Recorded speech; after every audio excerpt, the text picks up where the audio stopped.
chisoni.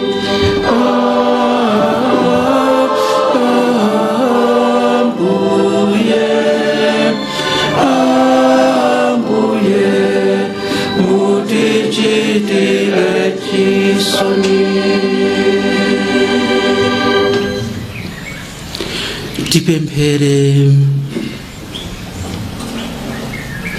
Inu Mulungu, ni mkhalidwe wanu kumachita chifundo ndi chisoni nthawi zonse.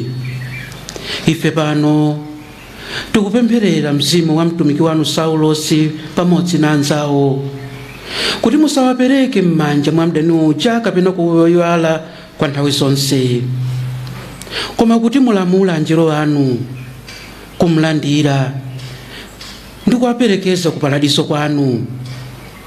Ndipo choncho iwo amene ankakhulupirira ndi kumvera inu asamve zowawa zakuchayena, koma alandiredi zosangalatsa za moyo wosatha, mwa mwana wanu Yesu Khristu Ambuye ndi Mulungu wathu, amene ali ndi moyo ndi ufumu limodzi nanu ndi Mzimu Woyera, tsopano ndi pa nthawi zosatha. Amen.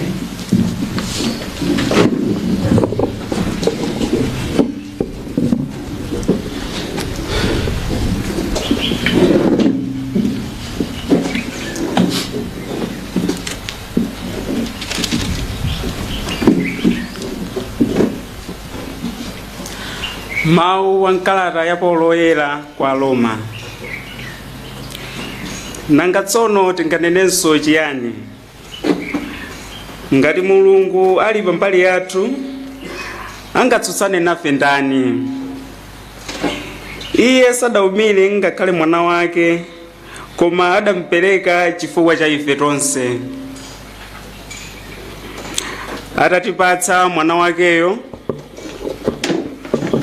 nanga iye nkulephereranji kutipatsa zonse mwaulere? Ndani yangawayimbe mlandu anthu amene Mulungu adawasankha? Mulungu mwini wake amaona kuti ngolungama pamaso pake. Tsono palibe amene angawaweruze kuti ngopalamula.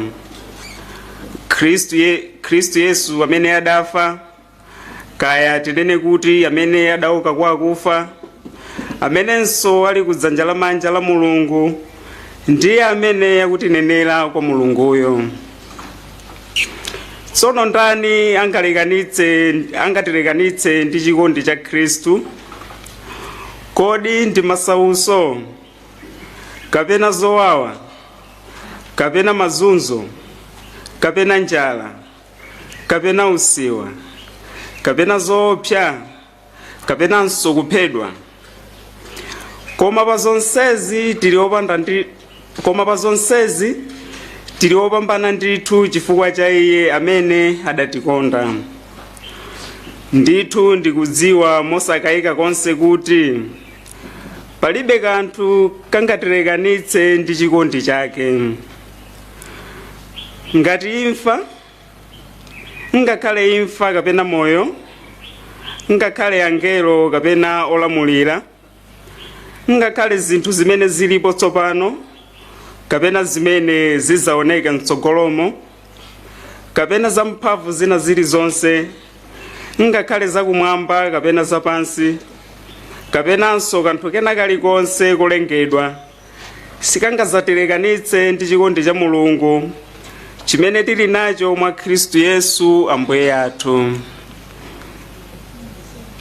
Mawu a Ambuye. Tithokoze Mulungu. Hymn number 422. Hymn number 422.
akhale nanu.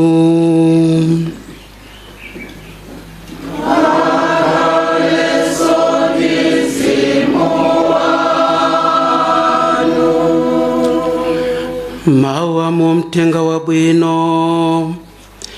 monga adalembera Luka woyera.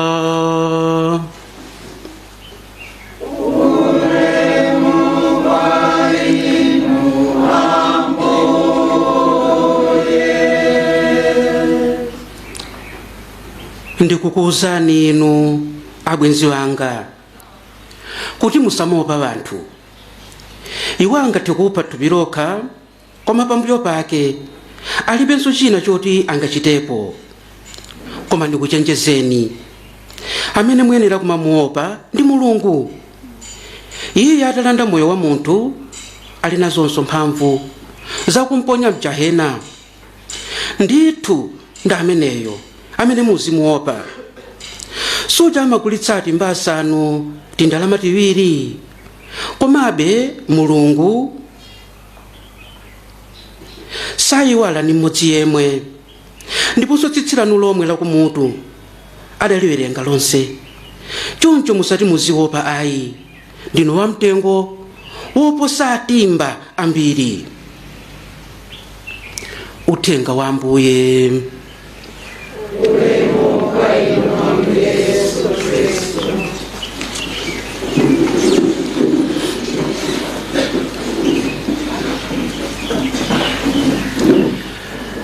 Ndawayimbira foni olemekezeka ndakali kukagwa nsanabwere kuno ku St. Patrick's.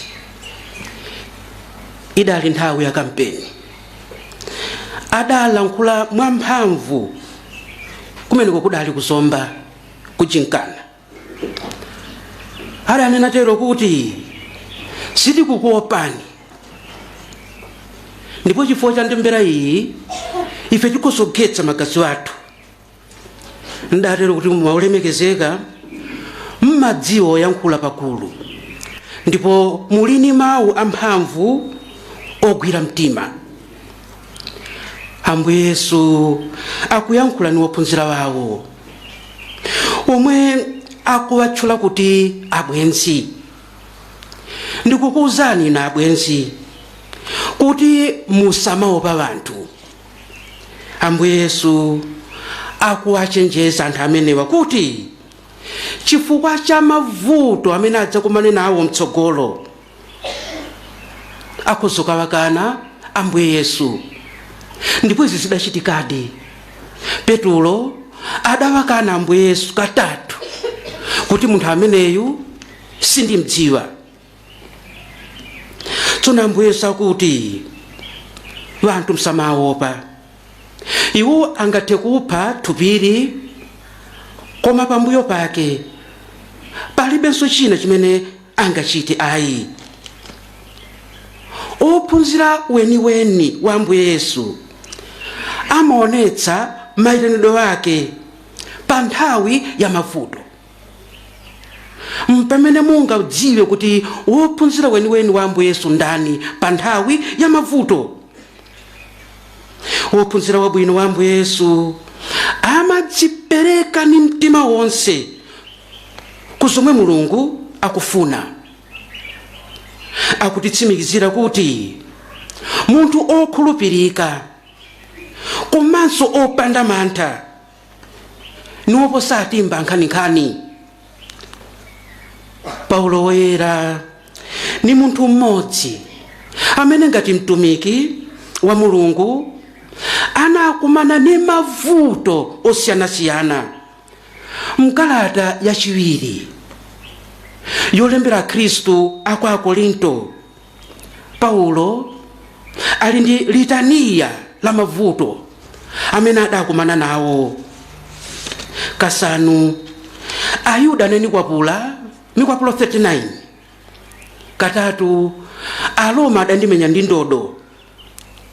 Kamodzi wanthu adaniponya miyala.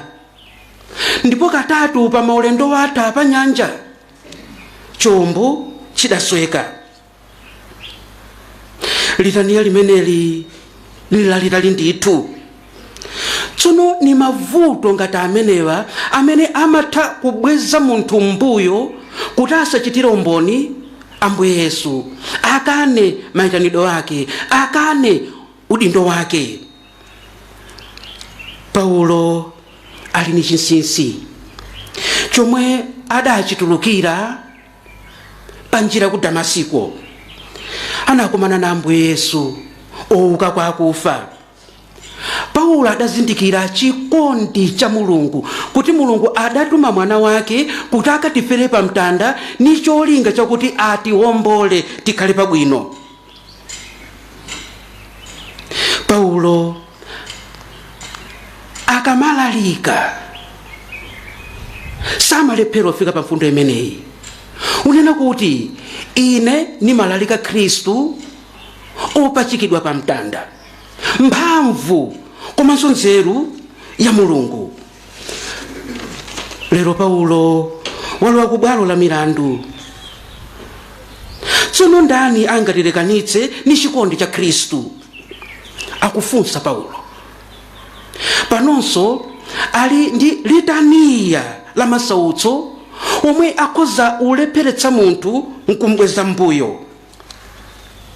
Kodi ni masautso, kapena njala, kapena nusiwa, kapena imfa, kapena zoopsa? Kumapeto kwake aluyankha yekha Paulo, pa zonsezi tili opambana chifukwa cha iye amene adatikonda. Olemekezeka anali mpostoli weniweni wa Ambuye Yesu. Zaka zitatu zimene nakhala kuno naona zambiri, ndipo lero mangofuna tigawane kuti munthu opanda mantha. Tikakumana kumacheza tumanga chichali chichija, amati bambo samataya mtima, zitheka wasadandaule, umuchita mantha nchani kodi? Langongole, hey, calm down. Munthu olimba mtima. Tiwapempha Ambuye kuti nthawi zonse azitipatsa atumiki olimba mtima komanso otikonda ifeyo kotheratu.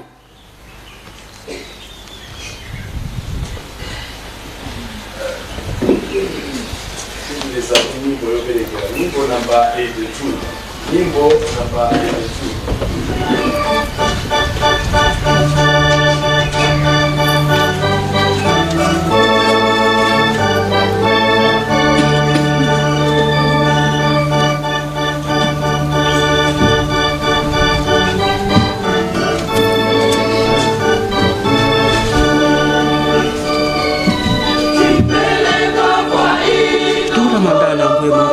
Siku jumla na kwa metu kumpeleka kwa ino chipacho cha mtaka nchito ya manjaro tikamande Mulungu nthawi zonse.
Abale pempherani kuti nsembe yanga ndi yanu ivomerezedwe kwa Mulungu Atate amphamvu zonse. Ambuye alandire nsembe imanja mwanu kuti itamande ndi kulemekeza ndipo ikale yapindu kwa ife ndi wampingo wake woyera wonse. Tikukupemphani Ambuye, muchitire chisoni mzimu wa mtumiki wanu Saulos pamodzi na anzawo onse umene tauperekera inu nsembeyi, ndipo chifukwa cha miyamboyi yopepesa inu tapota nanu, inu waukulu wonse, uyenera kukafika umene kuli kusa kosatha mwa Yesu Khristu Ambuye athu. Amen. Ambuye akhale nanu. Kwezani mitima kumwamba. Tithokoze Ambuye Mulungu wathu. Zoonadi nkofunika ndikoyenera ndi udindo wathu ndi chipulumutso chathu nthawi zonse ndi pamalo ponse kuti tikuthokozeni. Ambuye Atate oyera, Mulungu wamphamvu zonse ndi wamuyaya, mwa Khristu Ambuye athu. Iye ndi chipulumutso cha dziko lapansi, moyo wa anthu onse, ndiponso kuuka kwa anthu akufa. Kudzera mwa Iye gulu la angelo likupembedza ukulu wanu ndipo likusangalala pamaso panu kwamuyaya. Tikukupemphani mulole kuti mawu athu alumikizane ndi mawu awo mu nyimbo imodzi yotamanda pamene tikunena kuti: Oyera, oyera, oyera, Ambuye Mulungu wa magulu ankhondo akumwamba, kumwamba ndi pansi patsatsa ndi ulemerero. Hosana kumwamba mwambako, ngodala Iye amene ali kudza m'dzina la Ambuye. Hosana kumwamba mwambako.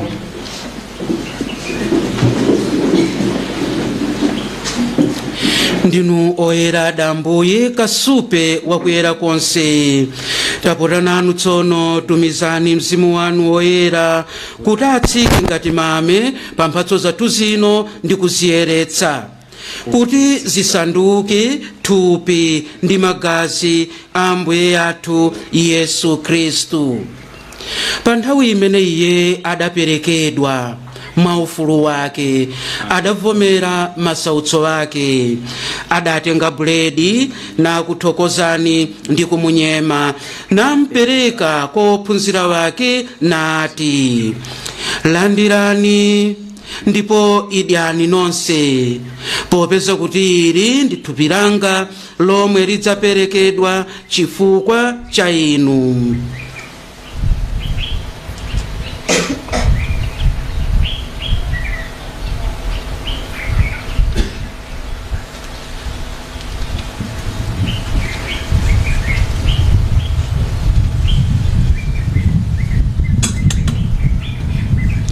Chimodzimodzi atatha kudya, adatenga chikho na kuthokozaninso ndi kuchipereka kwa ophunzira wake nati: Landirani ndipo imwani nonse, popeza kuti ichi ndi chikho cha magazi wanga, magazi a chipangano chatsopano ndi chosatha, amene adzatsiridwa chifukwa cha inu ndi anthu ambiri kuti afafanize machimo.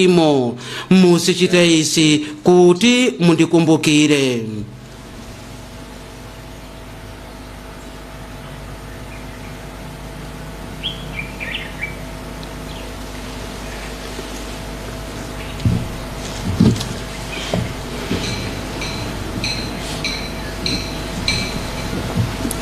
Misteri ya chikhulupiriro. Tikulalika Imfa yanu Ambuye, ndikuvomereza kuuka kwanu mpaka mudzabwerenso. choncho Ambuye, ife pokumbukira imfa ndi kuuka kwake, tikupereka kwa inu buledi wa moyo ndi chikho cha chipulumutso, ndipo tikukuthokozani kuti mudatesa oyenera kufika pamaso panu ndi kukutumikirani. Tikukupemphani modzichepetsa kuti polandira thupi ndi magazi a Khristu, Mzimu Woyera tisonkhanitse ndi kutisandutsa amodzi. Mukumbukire Ambuye mbumba yanu yobalalika pa dziko lonse lapansi, ndipo mufikitse chikondi chake pake penipeni, limodzi ndi Francis papa wathu, ndi George archiepiscopo wathu, ndi Vincent omthandizira wake ndi ansembe onse. Mukumbukire atumiki anu Dr. Saulos Klaus Chilima, Cornel Sambalopa, Major Selemani, Patricia Dzimbiri, Lucas Kapeni, Chisomo Chimaneni, Dan Kanyemba, Abdul Lapukeni ndi Major Aidini, amene munalamula kuti asiye dziko lapansi ndi kubwera kwa inu. Tikupemphani kuti iwo amene munawafananitsa ndi mwana wanu mwimfa yake, mulole kuti adzafanefane nayenso mkuuka kwawo kwa akufa. Mukumbukirenso abale ena amene adagona ali ndi chiyembekezo chakuuka kwa akufa, ndi onse omwe adamwalira mchifundo chanu, alandireni mkuwala kwa nkhope yanu. Tapotananu mutichitefe chifundo kuti pamodzi ndi Virigo Maria amayi a Mulungu, ndi Yosefe wodala mwamuna wake, ndiponso apostolo odala ndi oyera onse amene adakumana inu pansi pano pa mibado ndi mibado, nafenso tikhale oyenera kulandira nawo moyo osatha ndi kukuyamikani ndi kukutamandani kudzera mwa mwana wanu Ambuye athu Yesu Khristu.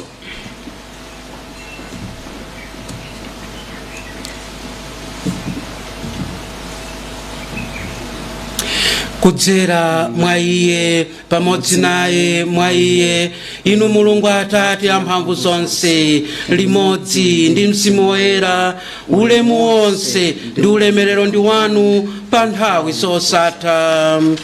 Amen.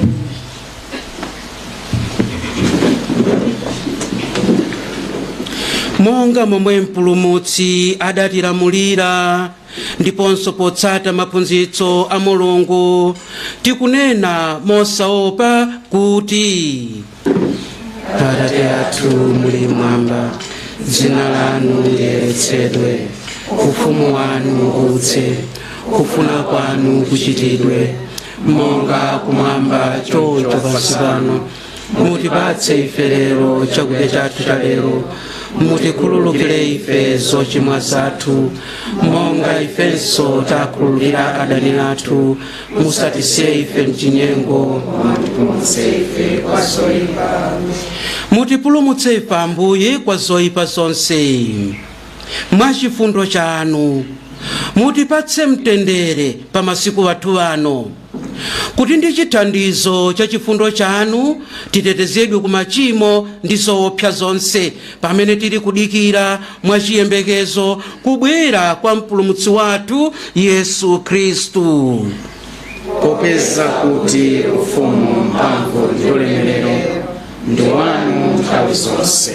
Ambuye Yesu Khristu, amene mudauza apostoli anu kuti: ndikukusiyirani mtendere, mtendere wanga ndikukupatsani, musayang'ane machimo athu koma chikhulupiriro cha mpingo wanu, ndipo mwakufuna kwanu mupatse mtendere ndi umodzi, inu amene muli ndi moyo ndi ufumu pa nthawi zosatha.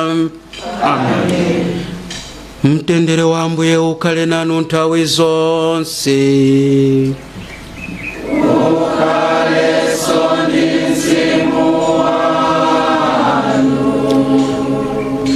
Tipereke mafuna a mtendere pongo waweramira anzathu.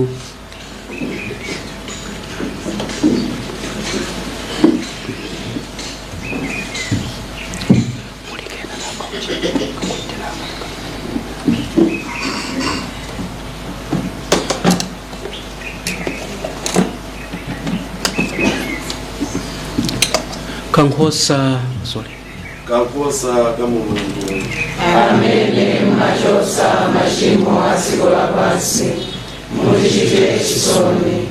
Kankhosa ka Mulungu, amene munachosa machimo a dziko lapansi, mutichitire chisoni. Kankhosa ka Mulungu, amene munachosa machimo a dziko lapansi, mutipatse mtendere.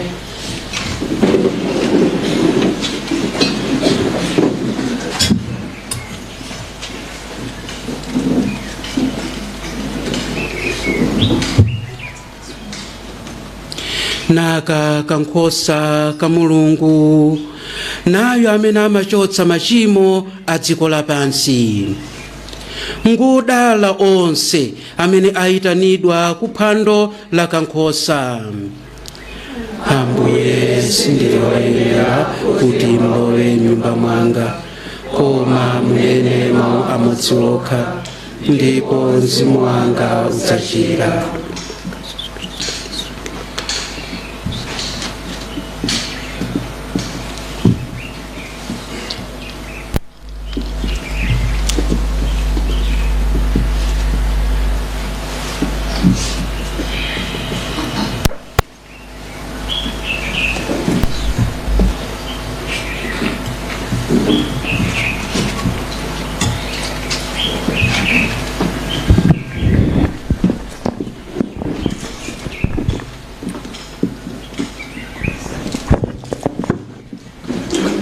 Nthawi ino ndiyolandira Ambuye Yesu amene amakhala mu Ukaristiya.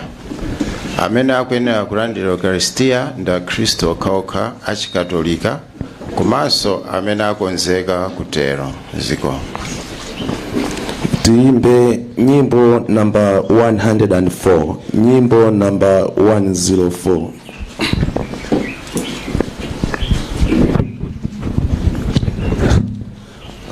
Ambuye tabwerani, mulowe ngai mutsatse, tsatse ntende, oh mutsatse, mutsatse ntenderewo, Ambuye bwera, bwerani mulowe, mulo, nyumba yanga mutsatse.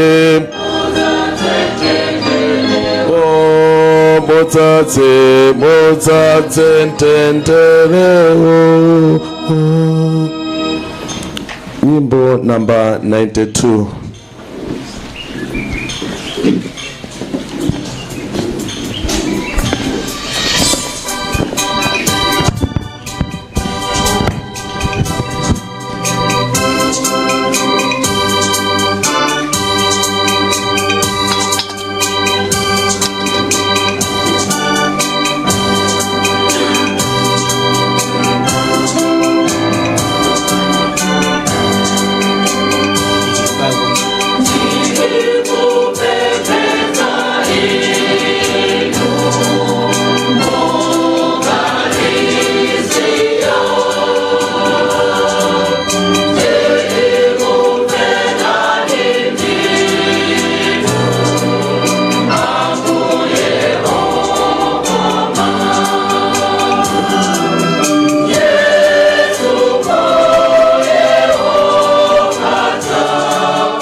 Hymn number 344. Hymn number 344.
Tipemphere. Tikukupemphani Mulungu wamphamvu zonse, patsani mzimu wa mtumiki wanu Saulosi komanso anzawo onse amene mwawalamula kusiya dziko lapansi, kuti nsembe ino iwayeretse onse ndipo apeze ndithu chisoni ndi kuusa kosatha mwa Yesu Khristu Ambuye athu. Amen.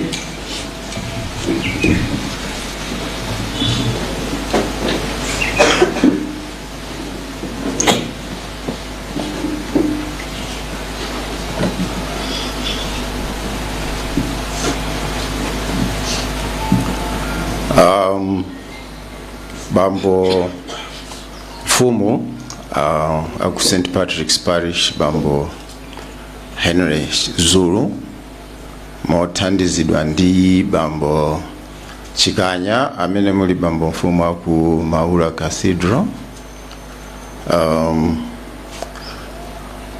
as sister athu amene muli nafe pano otsogozedwa ndi mai Fumu aku St. Patrick's Parish, my sister Paya,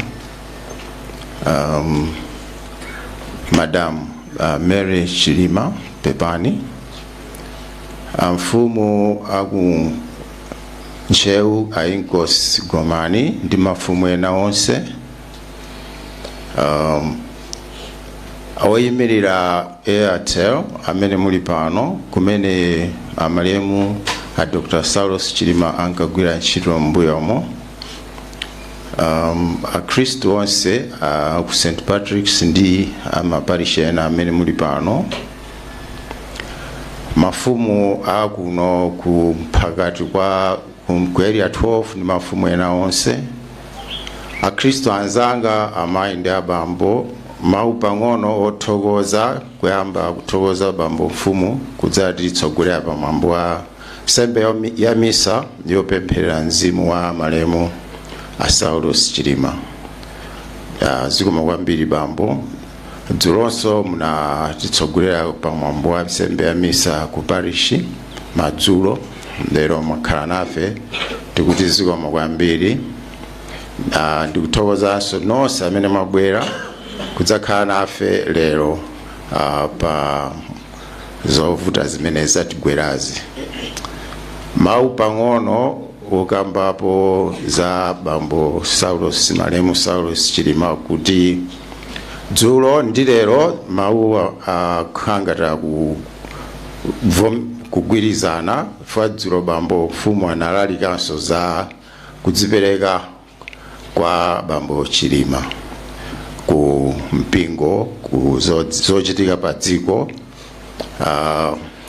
Lero akambanso chimodzimodzi kuti Bambo Chilima anali Kristu olimbikira kwambiri.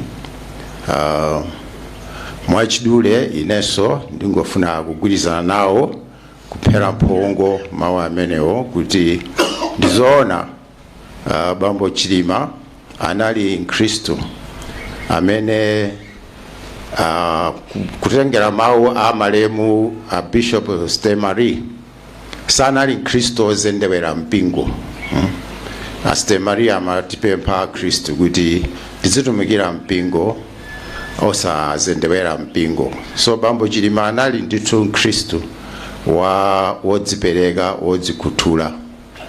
Amalemu a Bishop Tarcisius Ziyaye amakambanso chimodzimodzi kuti a Kristu tisamakhale atidzipereka kwatoto moyo. Ndiye leronso tamva kwa Bambo Zulu mulaliki wawo akunenaso chimodzimodzi kuti Bambo Chilima anali Kristu wodzipereka kwambiri. Nthawi imene anali kuno kumphakati wa St. Teresa ku area 12 kuno, ifeyo mu mphakati wathu wa St. Teresa timapanga bwino kwambiri. Timakhala ndi mwayi wosonkha ndalama kuti tikonzere zina za chalichi, timazitchula kuti Paper Sunday.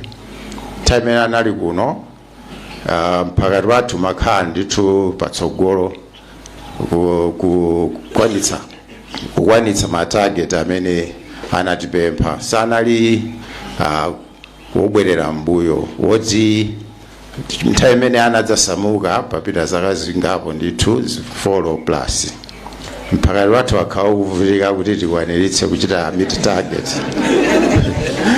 Oti timachita osirira anzathu akulandira zikho ku chalichi. Koma nthawi imene anali kuno mpakati wathu unali number 1 chifukwa cha iwowo samazendewera mpingo, ifeyo ndiye timazendewera iwowo. Ndiye ife tikupepesa chifukwa cha kusowa kwa Khristu nzathu pakati pathu, tikupepesa kubanja, tikupepesa kwa onse amene amadalira iwowo kuthandizidwa munjira zosiyanasiyana. Monga nanena amathandiza dziko lonse la Malawi. Ndiye tingopemphera kuti mzimu wawo uwuse mumtendere. Pepani.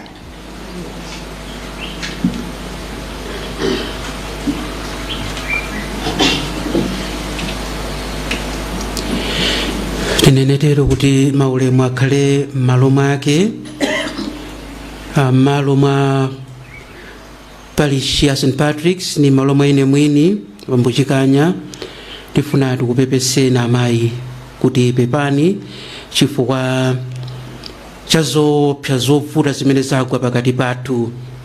Sitimayembekeza izi ayi, ndipo mmene amanena lawena dzulo kutchalichikwa kuti tingochita ngati tionera kanema basi osati nzenizenayi.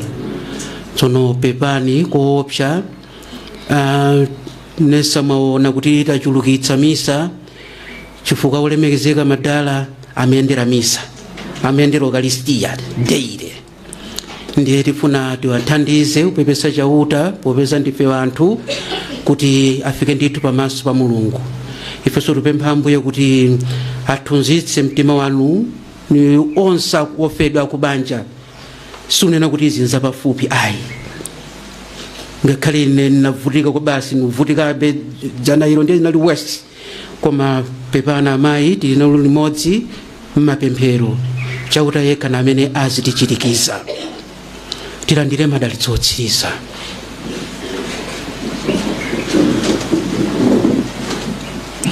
Ambuye akhale nanu.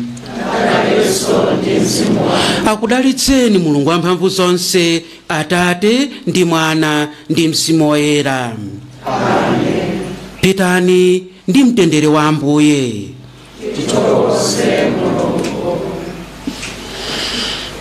Nyimbo number 144.